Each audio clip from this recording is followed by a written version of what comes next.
Nariveta, directed by Anuraj Manohar, starring Tovino Thomas, Suraj Vanyaramudu, and Charan Pandit, and written by Hebin Joseph, music by Jakes Bajaj. എടുത്തു പറയേണ്ട ഒരു കാര്യം ജേക്സ് ബിജോയ്. അദ്ദേഹത്തിൻ്റെ ഒരു music lineup എന്ന് പറയുന്നത് ഈ സിനിമയെ ഏറ്റവും കൂടുതൽ ആകർഷിക്കപ്പെടുന്ന ഒരു ഘടകമാണ്, ഏറ്റവും ബെസ്റ്റായിട്ട്. അതുപോലെ തന്നെ ഈ മ്യൂസിക്കാണ് ഇതിൻ്റെ ഏറ്റവും വേറിട്ട് നിൽക്കുന്ന ഒരു ഘടകം. വെച്ചാൽ ഈ ഒരു പടത്തിന് തമ്മിൽ കാണിച്ച പോലെ തന്നെ ഈ ഒരു പടം അർഹിക്കേണ്ട രൂപത്തിലേക്ക് ഈ ഒരു പടം വളർന്നില്ല എന്ന് എനിക്കൊരു വ്യക്തിപരമായിട്ടൊരു അഭിപ്രായമുണ്ട്. കാരണം അത്രയും സോൾഫുള്ളൊക്കെ ആയിട്ടുള്ള ഒരു കണ്ടന്റ് ആണ്. അതായത് നമ്മുടെ ഒരു മുത്തങ്ങയിൽ നമുക്ക് ഒരു കാലഘട്ടത്തിൽ നടന്നിട്ടുള്ള ഒരു വലിയൊരു പ്രശ്നത്തെ അഭിമുഖീകരിക്കുന്ന ഒരു കണ്ടന്റാണ് നരിവേട്ട എന്ന് പറഞ്ഞ സിനിമയിൽ അനുരാജ് മനോഹർ നമ്മളോട് പറയാൻ, അല്ലെ പ്രേക്ഷകരോട് പറയാൻ ഉദ്ദേശിച്ചിട്ടുള്ളത്. എന്ത് തന്നെ ആയിക്കഴിഞ്ഞാലും അദ്ദേഹത്തിന് വേണ്ടതുപോലെ മാക്സിമം ഇൻപുട്ട് നൽകിയിട്ട് മാക്സിമം ഔട്ട്പുട്ട് തരാൻ അദ്ദേഹം ശ്രമിച്ചു. എങ്കിൽ കൂടി കുറച്ചുകൂടെയൊക്കെ നന്നാക്കാമായിരുന്നു എന്നൊരു വ്യക്തിപരമായിട്ടൊരു അഭിപ്രായം എനിക്ക് തീർച്ചയായിട്ടുമുണ്ട്. പിന്നെ നമ്മൾ സ്റ്റാറിംഗ് വൈസ് നോക്കുകയാണെങ്കിൽ ടൊവിനോ തോമസ്, അദ്ദേഹം അറിയാം ഇതിനു മുമ്പ് എടുത്തിട്ടുള്ള അജയന്റെ രണ്ടാം മോഷണം, അതുപോലെ തന്നെ ഈ ഒരു കുറച്ച് ബാക്കോട്ട് നോക്കി, അതായത് കാലഘട്ടം കുറച്ച് പുറകിലോട്ട് നോക്കുന്ന രീതിയിലുള്ള ഒരു സിനിമയാണ് ഇപ്പം തീർച്ചയായിട്ടും ടൊവിനോ തോമസ് കൈകാര്യം ചെയ്തുകൊണ്ടിരിക്കുന്നത്. എന്താ കഴിഞ്ഞാലും അജയന്റെ രണ്ടാം മോഷണത്തെക്കാൾ അജയന്റെ രണ്ടാം മോഷണം എന്ന് പറയുന്ന സിനിമയേക്കാൾ ബെറ്റർ ആയിരുന്നു നരിവേട്ട എന്നുള്ളതിൽ യാതൊരു സംശയവുമില്ല. കുറച്ചുകൂടെ നന്നാക്കേണ്ടതുണ്ടായിരുന്നു എന്നുള്ളതാണ് ഈ ഒരു സിനിമയെക്കുറിച്ച് പറയാനുള്ളത്. തീർച്ചയായിട്ടും സുരാജ് വെഞ്ഞാറമൂട് എന്ന് പറയുന്ന അദ്ദേഹം ഇപ്പോൾ ചെയ്തുകൊണ്ടിരിക്കുന്ന ക്യാരക്ടർ വൈസ് റോളുകളെ കുറിച്ച് പറയുകയാണെങ്കിൽ വേറെ ഒന്നും പറയാനില്ല.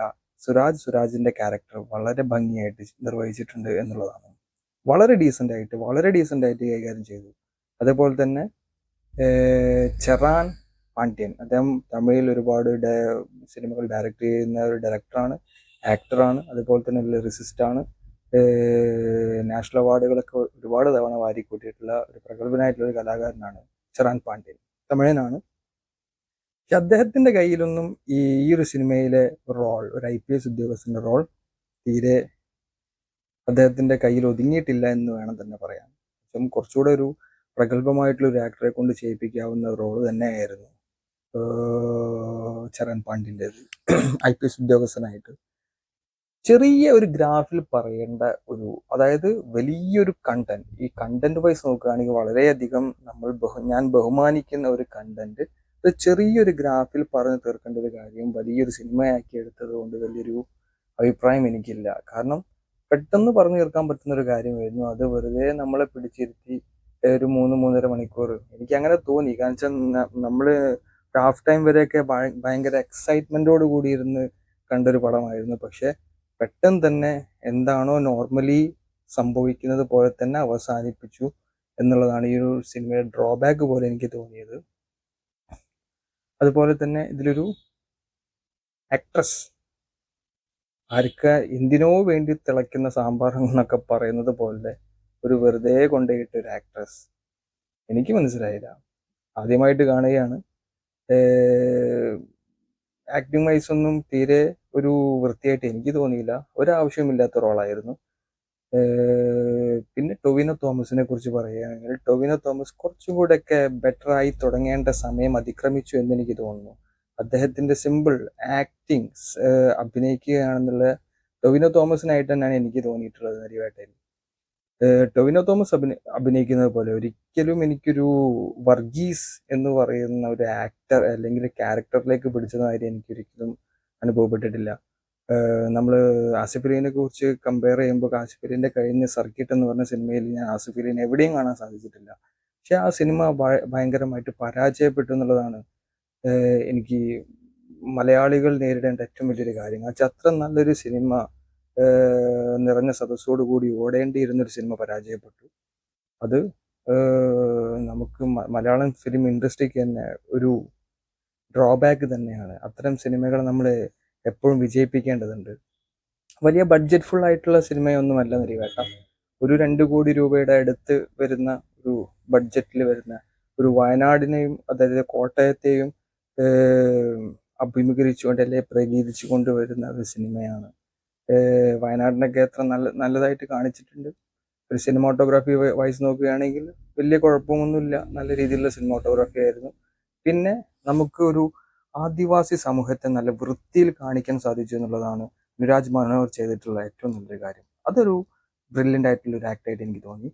ഒരു ആദിവാസി സമൂഹത്തെ നമുക്ക് നമ്മുടെ മുമ്പിൽ ഒരു റിയൽ ആയിട്ട് നമ്മളെ മുമ്പിൽ കൊണ്ട് എത്തിക്കാൻ സാധിച്ചു. അത് വലിയൊരു കാര്യമാണ്.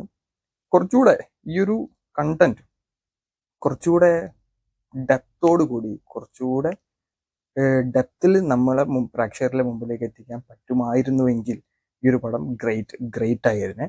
അതിൽ യാതൊരു സംശയവുമില്ല. എന്ത് തന്നെ ആയി കഴിഞ്ഞാലും പടം കുഴപ്പമില്ല, കണ്ടിരിക്കാം. Just an average movie, I think so. എല്ലാവർക്കും പോയി കാണാം, കണ്ടിട്ട് അഭിപ്രായങ്ങൾ പറയാം. വലിയ പ്രതീക്ഷകൾ അർപ്പിച്ചുകൊണ്ട് പോകുന്നതിനെ കൊണ്ട് വലിയ കാര്യമില്ല. ഒരു ആവറേജ് മൂവി എന്നുള്ള രൂപത്തിൽ മാത്രം വേണം പോവുക. നല്ല അടിപൊളി ജേക്സ് ബിജോയുടെ അടിപൊളി അദ്ദേഹം പണി വെച്ചിട്ടുള്ള കാര്യങ്ങൾ കാണാൻ പറ്റും.